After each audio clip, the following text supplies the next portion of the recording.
നമസ്കാരം, ഞാൻ ദിനേഷ് സൗപർണിക.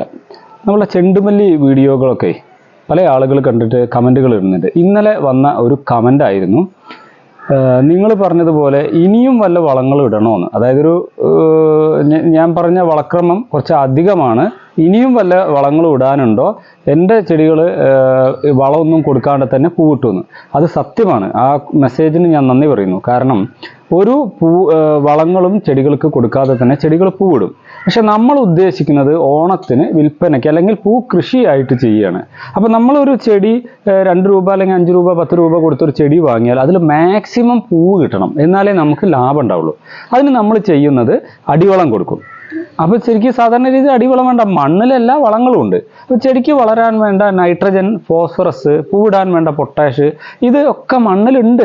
നമ്മളെ മണ്ണിൽ ബാക്ടീരിയകളാണ് ഈ വളങ്ങളെയെല്ലാം ചെടികൾക്ക് വലിച്ചെടുക്കുന്ന രൂപത്തിലാക്കി കൊടുക്കുന്നത്. അപ്പോൾ സാധാരണ ഇപ്പോൾ കൊണ്ടുപോകുന്ന ഒരാൾ ഒരു ചെടിച്ചട്ടിയിലോ ഗ്രോ ബാഗിലോ വെറുതെ നട്ടാലും ധാരാളം പൂവുണ്ടാവും. പക്ഷേ നമുക്ക് വേണ്ടതിൽ അധികം ഔട്ട്പുട്ട് കിട്ടണമെങ്കിൽ അതിനെ ശാസ്ത്രീയമായ രീതിയിൽ തന്നെ പരിചരിക്കണം. അപ്പം അതിന് ചെയ്യേണ്ടത്, ഒരു ചെടി വളരാനും വേരുപടലങ്ങൾ ദൃഢമാവാനും നൈട്രജനും ഫോസ്ഫറസ് വളങ്ങളും തുടക്കത്തിൽ കൊടുക്കണം. ഇത് ചിലവില്ലാതെ കൊടുക്കാൻ പറ്റിയ ഒരു പരിപാടിയാണ് കടലപ്പിണ്ണാക്ക് പുളിപ്പിച്ചത്. അപ്പം ഞങ്ങൾ സാധാരണയൊക്കെ ഇക്കൊല്ലം ഞങ്ങൾക്ക് ഈ ചെണ്ടുമല്ലി കൃഷിയായിട്ട് ചെയ്തിട്ടില്ല കേട്ടോ. നമ്മൾ ഈ ചെയ്യുമ്പോൾ കടലപ്പിണ്ണാക്ക് കലക്കി അവിടെ വെച്ചിട്ട് മഴയില്ലാത്ത ദിവസം ഒരു നന കൊടുക്കും. അതിപ്പോൾ 2 ദിവസം കൂടുമ്പോൾ കൊടുക്കണം എന്നില്ല, 4, 5, 6 ദിവസം മതി. കാരണം നിങ്ങളുടെ ചെടികളുടെ ഗ്രോത്തിനനുസരിച്ച് അതിൻ്റെ ഇൻ്റർവെല്ല് നിങ്ങൾക്ക് മാറ്റാം. അല്ലാതെ 2 ദിവസം കൂടുമ്പോൾ കൊടുക്കണം എന്ന് പറയുന്നില്ല. അപ്പോൾ നമ്മൾ ഈ വളങ്ങൾ കൃത്യമായ രീതിയിൽ കൊടുത്ത് 10 ദിവസം കഴിഞ്ഞ് പ്രൂൺ ചെയ്താൽ, ഈ 10 ദിവസം കഴിഞ്ഞ് പ്രൂൺ ചെയ്യുമ്പോൾ 2 തട്ട് എക്സ്ട്രാ വന്നിട്ടുണ്ടാവും, പ്രൂൺ ചെയ്തു. ഇങ്ങനെ കൃത്യമായി പ്രൂൺ ചെയ്താൽ 10 20 തലകൾ വന്ന് 2 പ്രൂണിങ്ങും കൂടി നടത്തി അതിലേറെ തലപ്പുകൾ വന്ന് ഡിസ്റ്റൻസ് 50 സെൻറ്റിമീറ്ററിൽ അകലം വെച്ച് കഴിഞ്ഞാൽ അതിലേറെ അതിൻ്റെ കനോപ്പി തലയെടുപ്പ് കൂടുതലായിട്ട് വട്ടം വെച്ച് വളർന്ന് ധാരാളം പൂവുണ്ടാവും. കാറ്റ് പിടിക്കില്ല, മറിഞ്ഞു പോയില്ല. ഇതൊന്ന്.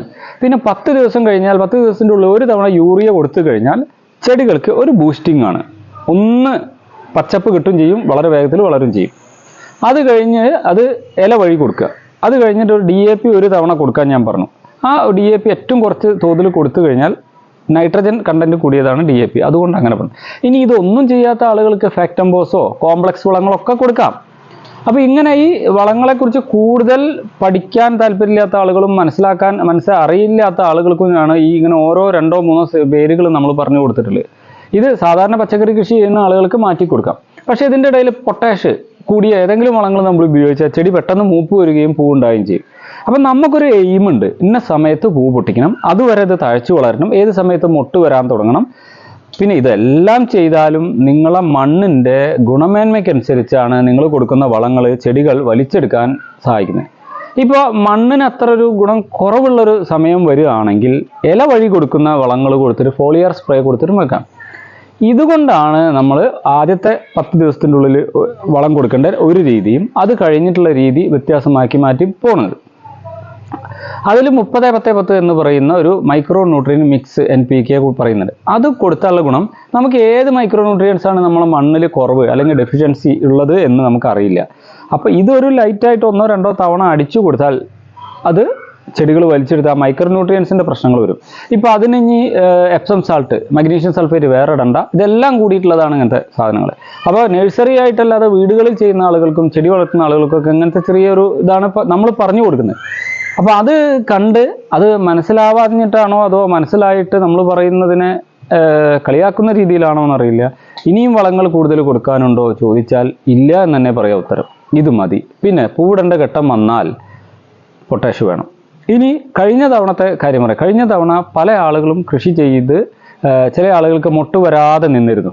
ആ സമയത്ത് അവരോട് ചോദിച്ചപ്പോൾ പുളിപ്പുള്ള മണ്ണാണ്, എന്ത് വളം കൊടുത്താലും ചെടികൾക്ക് ഗ്രോത്ത് കിട്ടുന്നില്ല. അങ്ങനെയുള്ള ആളുകളോട് നമ്മൾ പറയുന്നു, വേരുപടലങ്ങളിൽ കൂടുതൽ വലിച്ചെടുക്കുന്നില്ല, ഫോളിയർ സ്പ്രേ വഴി കൊടുക്കാൻ പറയും. അപ്പോൾ അത് അവർക്ക് പറഞ്ഞു കൊടുക്കുകയാണ് ആ മാർഗം.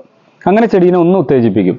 പിന്നെ മണ്ണിൽ എല്ലുപൊടി കൂടുതൽ ഉപയോഗിച്ചിട്ടുള്ള ആളുകളുണ്ടാവാം, ഫോസ്ഫേറ്റ് വളങ്ങൾ, അങ്ങനെ വളങ്ങൾ ഉപയോഗിച്ചുള്ള ആളുകളാണെങ്കിൽ പിന്നെ നമ്മളെ മണ്ണിൽ നിന്നും മറ്റു വളങ്ങളിൽ നിന്നും ചെടി വലിച്ചെടുക്കാൻ പറ്റാത്ത വരും.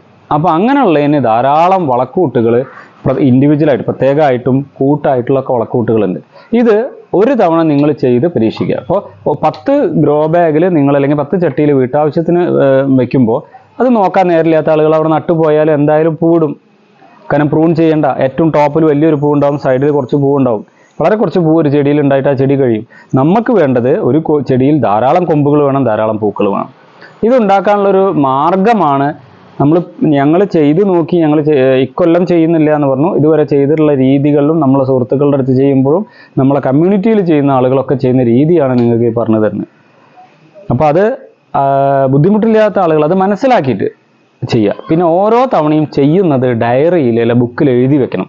ഇനി ഇത് പറയുമ്പോൾ അടുത്ത നെഗറ്റീവ് കമൻറ്റ് വരും, എന്നാലും കുഴപ്പമില്ല. എന്തിനാണ് ഇങ്ങനെ ചെയ്യണറിയോ? ഇപ്പോൾ ഒരാളോട് 15 ദിവസം കഴിഞ്ഞാൽ ഒരു വളം ഇടണം എന്ന് വളം കൊടുക്കാൻ പറഞ്ഞു. അയാൾ മറന്നു, 20-ാം ദിവസമാണ് കൊടുത്തത്. അപ്പോൾ അയാൾ ഡയറിയിൽ എഴുതി വെച്ചു. എന്നിട്ട് ഏത് സമയത്താണോ പൂവുണ്ടാവുന്നത് ആ ചെടിയുടെ വളർച്ച അയാൾക്ക് മനസ്സിലാക്കാൻ പറ്റും. ആ മനസ്സിലാക്കി ഡയറിയിൽ എഴുതി വെച്ചാൽ പിന്നെ ഞങ്ങളൊന്നും പറഞ്ഞു തരേണ്ട ആവശ്യമില്ലല്ലോ, സ്വന്തമായിട്ട് അത് ചെയ്യാം. ഇതുകൊണ്ടാണ് നിങ്ങൾ എന്ത് ചെയ്യുന്നതും ഓരോ ഡേറ്റിൽ ചെയ്യുന്നതും ഏത് സമയത്ത് ചെയ്തു എന്നൊക്കെ ഒരു പുസ്തകത്തിൽ രേഖപ്പെടുത്താൻ പറയുന്നത്. അങ്ങനെയാവുമ്പോൾ നിങ്ങൾക്ക് അടുത്ത വർഷം നിങ്ങളുടേതായ രീതിയിലുള്ള വളക്കൂട്ടുകൾ ചെയ്യാം. പിന്നെ ജൈവ രീതിയിലും രാസരീതിയിലും ചെയ്യാം. അത് നിങ്ങൾ ഏത് രീതിയാണോ വേണ്ടത് ആ രീതിയിൽ നിങ്ങൾ പ്രയോഗിക്കുക. പക്ഷേ വളങ്ങൾ പ്രയോഗിക്കുന്ന രീതി മാറിക്കഴിഞ്ഞാൽ വളരെ വേഗത്തിൽ പൂവിട്ട് തീരും, അല്ലെങ്കിൽ വളരെ ലേറ്റായി പോകും.